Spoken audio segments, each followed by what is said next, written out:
Hi, I'm Aaron Harvey and I'm back in the kitchen again, getting Mexican with Old El Paso. This time we're going taco twisting crazy with an amazing and just out there recipe. It's a dessert taco. I can't believe it. It is the most off the wall recipe I've seen so far. Congratulations to Cara Lee Dewhurst, the creator of the Mex chocolate sandwich, this week's winner in the Old El Paso Share Your Recipe competition. If you're jealous of Cara Lee, you want to get a hamper as well, then go to Old El Paso Amigos, put in your recipe, your twisted taco, and you too can win the hamper and have me cook your recipe here. There's only a few more weeks, so look, if you're hesitating, you're experimenting at home with your stuff, don't waste time, get your recipe up online now. This is going to be absolutely out of control today. I don't know what the result's going to be, but you know what? It's going to be so much fun getting there. Let the fiesta begin. Let's go through the ingredients.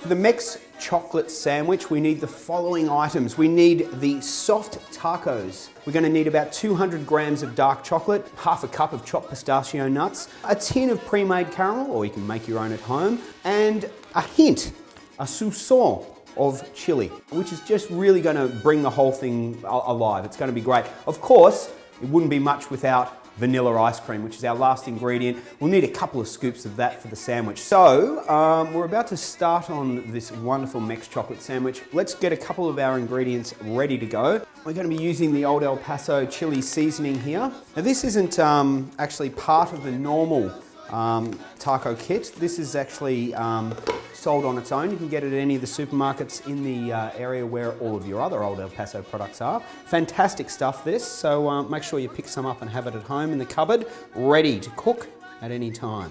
The other thing that we're going to need, because this is of course Share Your Taco recipe, we're going to need our soft tacos. So we'll grab one of these soft taco kits and pillage a few out of here. Okay, so we've got our soft tacos. Just grab one of them now. And look, it's a sandwich, so why don't we square this off a little bit and make it look like a sandwich. So we'll just cut the sides here. Once we've trimmed up our first tortilla, let's repeat the process. We need 3 squared off tacos for each Mexican chocolate sandwich. If you're serving 6 people, how many does that mean?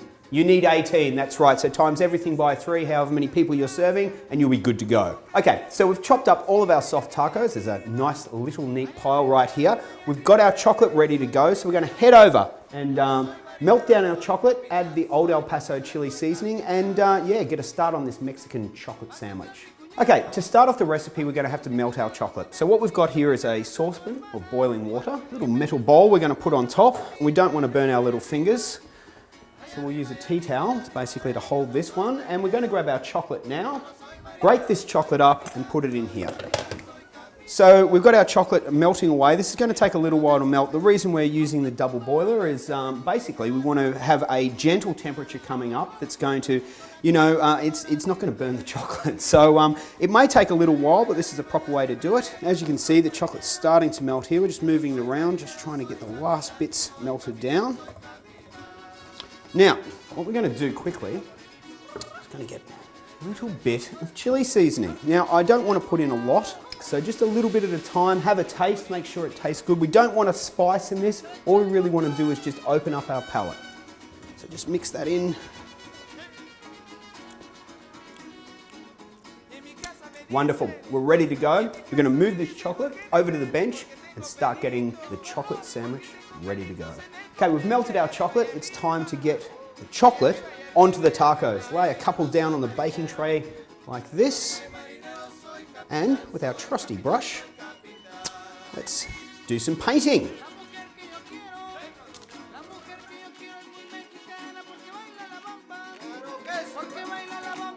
Okay, I think we might need one more. What do you think? Let's make these triple decker, shall we? One more there.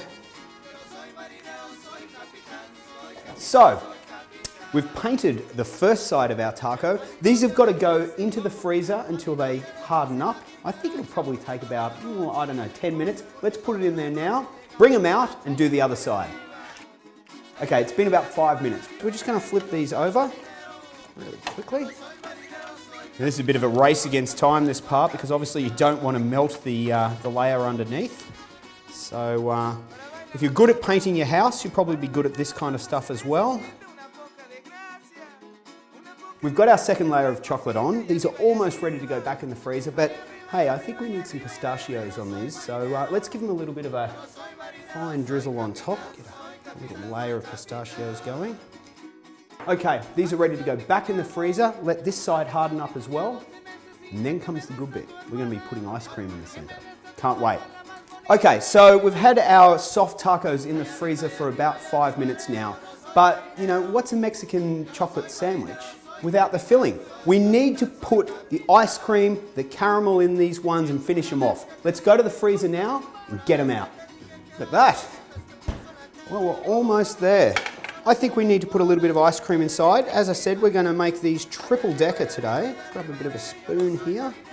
Let's get some ice cream on nice and quickly. We don't want this to melt, obviously. I've just used vanilla ice cream as per the recipe.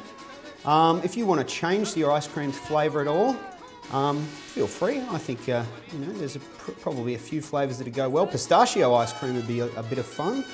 So we've got our ice cream down. Let's get a little bit of this caramel. We'll just drizzle this on top.